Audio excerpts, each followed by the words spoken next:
Well, good morning. The fact that you're here and watching means you probably remember to set your clock ahead 1 hour before you went to bed last night. If you didn't, you're most likely wondering why I'm here at 6:30, 5:30 Central Time. In any case, this means it will now begin to be light about 8 o'clock on a sunny day, but the sun won't come up until about 8 in the morning. We can't have it both ways. But we have more serious matters to talk about. There's legislation being considered in Lansing, and this morning we'll get an update from State Representative John Kivela. It all starts right now. From TV6, this is The Ryan Report. Now, here's your host, Don Ryan. Well, John Kivela was elected state representative from the 109th District in 2012 and re-elected for a second term in 2014. His district includes most of Marquette County and all of Alger, Luce, and Schoolcraft counties. Representative Kivela serves as the minority vice chair of the House Natural Resources Committee and also on the House Energy Committee. He's our guest this morning. Welcome back to the Ryan Report. Well, thanks for having me again, Don. Good to have you with us. You know, by now everyone knows that you were stopped by police, charged with driving under the influence back in November. Sure. You've had a chance to talk to a lot of people, I'm sure, since then, but this is a chance to talk to your constituents and others who might be watching. What can you tell us about that incident, and where does it all stand right now? Sure. So for almost 4 months now, we've been dealing with this and getting through it. And I say we because you know, I'm blessed to have a wonderful wife and 2 exceptional children. You know, this stems from what's been a struggle for me for many, many years, and kind of gotten worse as time went on. And that's you know, dependence to alcohol. And you know, as the problem got worse, I think I got better at hiding it because a lot of people just didn't understand. You know, geez, we go out with John, we didn't see him. You know, it was to me more of the closet drinking that was the problem. And from that day forward, I just decided, you know, my life's got to change, and so we have. And you know, I enrolled right away with Great Lakes Recovery Center, and they've been great. 4 months in, you know, life is good. Okay. It's been a struggle. I will be honest. You know, to go through it in a very public light, you know, it's something bad to go through regardless. But being a public official, it's even worse. Now, I stepped up to the plate and owned it. Said it's me, it's my fault. Nobody to blame but me. I didn't contest it. I told my attorneys, let's plea, let's get it done and over with. And now that we're through that. We're working to, you know, A, stay sober, number one, and B, be the legislator I was before and think I can do even better going forward. So rough 4 months, but we're getting through it. So this was really kind of a wake-up call for you, even Absolutely. though you maybe knew in your own mind that you know, I knew, and that's kind of where the struggle was. I knew something was going to change, and you know, it was almost a relief when it did. I should have gotten help prior without question. And, you know, every week, you know, I go to my counselor and we talk about different things. And, you know, that's something that, you know, I'm adamant. I have to lead a life of sobriety. I mean, I can't go back to that way. And so it'll be a challenge. I mean, I meet with a lot of people. I have a lot of colleagues in Lansing that are recovering, that have 5 years in, 10 years, 20 years in, and I admire that. So that's my focus. So we've been eating better, we've been working out more, you know, I've lost some weight, and I feel like I'm healthier now than I've been in 20 years. I know you're a very strong family man, and you mentioned it, but I know you're very proud of your kids, and I'm sure they're proud of you too. Yeah, well, you know, they have been phenomenal. I really couldn't have gotten through this without, you know, my wife Sandy and my 2 kids. And, you know, it was tough, but... How about your colleagues in Lansing? You know, it's incredible. People are concerned about that all the time. Boy, it's you know, the nightlife and all those things. I have such strong support from my friends, both sides of the aisle, administration, department heads, you know, people that have reached out. It's just been overwhelming. I mean, not one negative word said to me from my colleagues in Lansing. All it's been is help. And, you know, I have, you know, Representative Potvin, who's been sober for 20 plus years, every week comes over to my desk. First thing, it'll happen tomorrow at about 2 o'clock. He'll come and go, everything okay, John? Everything's good, Phil. All right, buddy. You know, and so it's been, you know, a good atmosphere. And dealing with addictions are very difficult. You feel you're doing well? Absolutely. You know, I am, and I feel almost like I'm waiting for the other shoe to drop because I know what a struggle it is for people. But I know in my mind that I can't go back. I can't go back for a lot of reasons. For my health, for my family's sake, for my job's sake. And so that's what drives me. But, you know, I keep telling my counselor every week, I'm going to keep coming back every week till I feel I can handle this on my own, and I'm far from being there. Do you have any advice for someone who might be in the same situation you were in before this happened? You know, try to reach out to someone for help. And maybe it's someone you know that had a problem before and is sober now, a close friend, and I had him. And that's, you know, one of my many failings is not reaching out to some of those people I probably should have when I really knew, because I knew in my heart I had a problem. And so I would say reach out to someone you know. If you don't feel comfortable reaching out to a counselor, doing something, you know, more public, reach out to a friend that's been through it. You know, if anyone wanted to call me, I'll sit down. I'm not an expert. I'm 4 months in. I'm a rookie at this. But I'd be more than happy to meet with anyone. Well, we all make mistakes in our life. And in this case, no one else was hurt physically. Yeah. And I think the real question is, do we learn from our mistakes? And it certainly sounds like this Yes. has been an experience, a real learning experience for you. Absolutely has been. Okay. A lot of issues in Lansing going on. We'll take a break right now and come back and talk about those in just a moment. Back with more on the Ryan Report after we take this break. And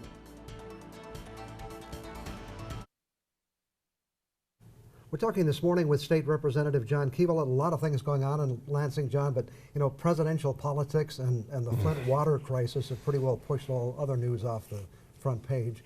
Won't get you into the presidential politics. Thank you. But what's your take on what's happening in Flint? Obviously, it's a very difficult situation. It is. And number one has to be securing safe water for residents of Flint. Okay, that needs to be our primary focus, and that's where my concern has been. Too many people right now are playing the blame game. There are a lot of different agencies that are looking into this and investigating. I think, you know, to a degree, the DEQ is culpable. I think the EPA is culpable. There's questions on the governor's office and how they handled it. And I think there's some legitimate questions that can be asked. But at this point, I would hope that our focus would be on fixing the problem. We can sort out what happened before, I think, but at the end of the day, we really need to look at how we're funding our communities, our local governments, and their ability to upgrade their infrastructure needs. We've cut revenue sharing so significantly in the last decade, it's embarrassing. Where other states in the last decade have averaged about a 30% increase in revenue sharing, we're around 50% cut to revenue sharing. Far and away the outlier in the country. So there's some long-term issues I think we need to look at all over because, you know, Munising has some issues with some lead pipes. Should we not look at their issue? You know? Right. I was going to say, you know, some people say, well, it's, you know, it's obviously a tragedy, but it's Flint's problem. Right. But it obviously is going to affect all of us in some way. Well, and there are many communities that are involved as well. As right. Ann Arbor's having issues. You know, all over the state we've got pockets where there's issues like this. So I think it's going to force our hand to look at, you know, once we deal with Flint, look at this from a more global perspective and say, we have aging, crumbling infrastructure in this state, and we've cut the locals' ability to fund and finance these. We need to take a better look. I think we still have some wooden pipes in Marquette, if I remember. You know, I think when you and I served together, I know they dug one up, but I'm hoping that's the last one. Right. One of the issues you've been working on is chronic wasting disease. Yeah. And tell us about what your issues are there, your concerns are there. So we've got a bill, and it's actually up for a vote out of committee this coming Tuesday that will significantly increase the penalties for bringing in a carcass of a deer or a moose or an elk from a state that has been identified with chronic wasting disease. This is important. It's not that you can't go hunting in Wisconsin or Wyoming or one of these states, but if you do and you're successful, follow the law, bring back deboned meat. You can still bring back the cape, the antlers, you know, the skull cap, those types of things. But when you bring in the carcass, notably the brain and the spine, that's what carries the chronic wasting disease. Okay. And these prions that carry it, believe me, this is an issue that, you know, you learn a lot about so many things, and this is one of those issues. But the prions that carry this, they don't disappear. And so typically someone would maybe, bring the deer back, bone it out, throw the carcass out in the woods. That stays there. If another deer came and even browsed near it, it will come in contact with it. It's incredibly infectious. And because of that, Michigan's had now 5 cases of chronic wasting disease. We expected to see this maybe on the border with Wisconsin. It's in Wisconsin, it's crept up to within 25 miles of the border. We would have figured, Menominee, Iron County, Dickinson County would see it. But no, it happened around Lansing, in the middle of the Lower Peninsula. Yeah. How does that occur? It occurs because someone brought it in. Okay.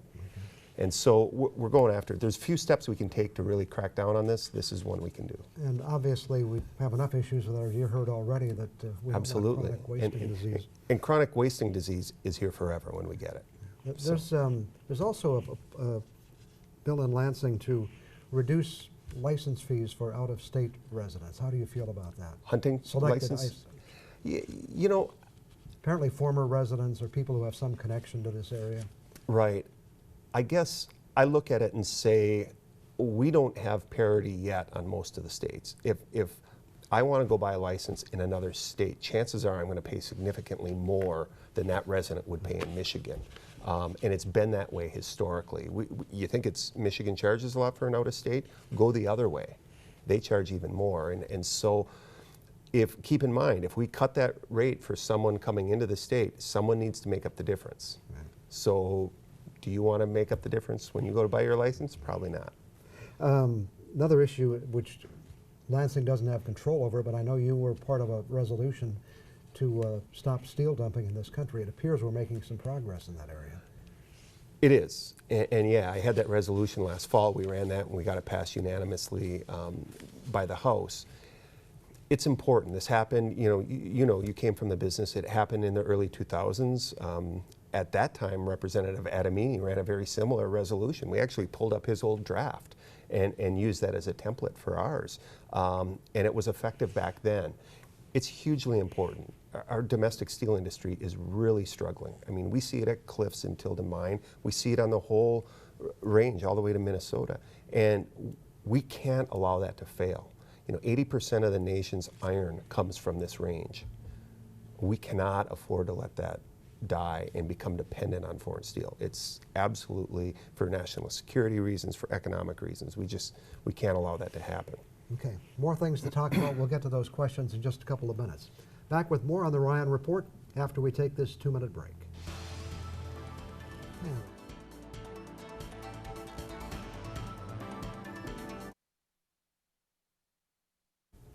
Our guest this morning is State Representative John Kivela. John, a couple of issues.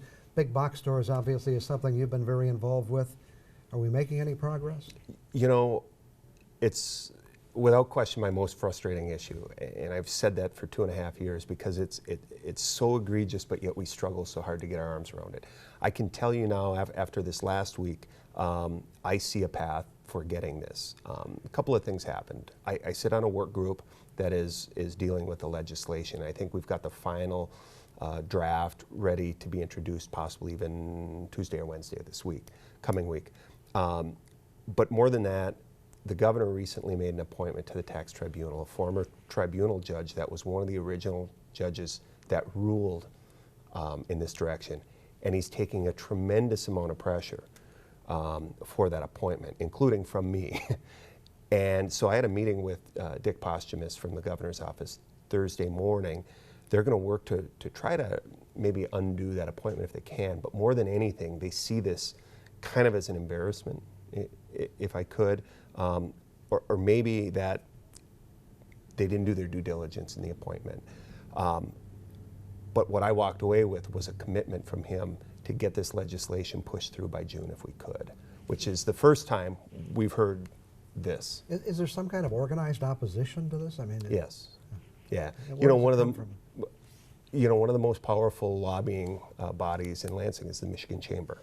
Now, this is not an affiliate of all the little local chamber of commerces. This is the Michigan Chamber, and they're very powerful, and they have opposed this from the get-go. The Michigan Realtors had been opposed, and we got them kind of on board. The retailers will always be opposed because they represent the big box stores. Right. But I think we've got the chamber softening on this, and I'm optimistic after Thursday's meeting that we could have a resolution by June. There's so many areas we could jump into, but last year there was hope that there would be an energy policy for Michigan, some changes, and we still haven't got there. In fact, we watched TV ads to support the Knopf-Nesbitt plan, and there was no Knopf-Nesbitt plan. Right. Where are we going? So, you know, serving on energy, we took testimony, I mean, hours and hours and hours and hours of testimony on energy with a complete package of bills, and we actually passed it out last fall. We were hoping to get it to the House floor. Support has evaporated on the Republican side of the aisle for this plan because it doesn't open access to the free market. I tend to be more on the regulated side, primarily because if you look at the 10 states in the country with the lowest energy costs, they're regulated. The 10 states with the highest energy costs, they're unregulated. Now, that doesn't mean exactly what you think it would mean, but it's a pretty good indicator. So Senator Knopf, with his energy group in the Senate, I think is close to introducing their version of the plan. We'll see what that looks like going forward, but I'm optimistic by the end of this year we'll have the energy package passed. Veterans issues are important. Difficult situation down in Grand Rapids. Is that being resolved in the home for veterans there? Yeah, and deeply disturbing at what has occurred in Grand Rapids. It is absolutely unbelievable, the degree of the abuse and the neglect that some of these veterans have endured there. To me, it's the exact opposite at the Jacob Eddy home. Now, I'm a little biased. My late mother retired from Jacob Eddy, so I know it very well, but I work every time my colleagues come up from Lansing to get them into the Jacob Eddy home, to give them a tour, to show them the difference when someone cares about who they're caring for. And that's what we have here. So, it ain't broken, don't touch it. We have only a couple of minutes, but this, again, is an issue that you can't control or the state can't control, but the Sioux Locks. There was quite a report from the Homeland Security Department about what the consequences would be if the poll lock had to close for 6 months. It actually said the nation would go into a recession. Absolutely. When you look at the wheat and the coal and some of those things that come through that lock, and only that lock, because it's the only lock that can handle the big boats. Again, go back our discussion about the iron industry. 80% of the nation's iron comes from this range, most of which goes through that lock. Now, some does go down to, shipped out of Escanabasport, but the majority comes through Lake Superior. So the bulk of the nation's steel supply would be idled, and there is not rail available to haul this. So it is paramount. The indicator would be within 6 months, Michigan would hit a 27% unemployment rate. Hopefully unacceptable. Hopefully we can get some movement on this. Absolutely. We have less than a minute left. What are your plans for the future? It's that season again. It is like every year, it seems like, but it's every 2 years. So I filed to be a candidate on the ballot again to serve my third term. We'll probably be doing a big, public announcement within the coming weeks. But yeah, I'll be on the ballot for my third and final term. Okay, and this, you are term limited, so this would be your my final third and final term in the House, and I've got work undone that we want to keep working on. We've had some good results, but more to do. And who knows where it goes beyond that. Okay, thanks very much for coming in this morning and talking with us. Appreciate it very much. Okay, back with some additional thoughts on the Ryan Report after we take this break.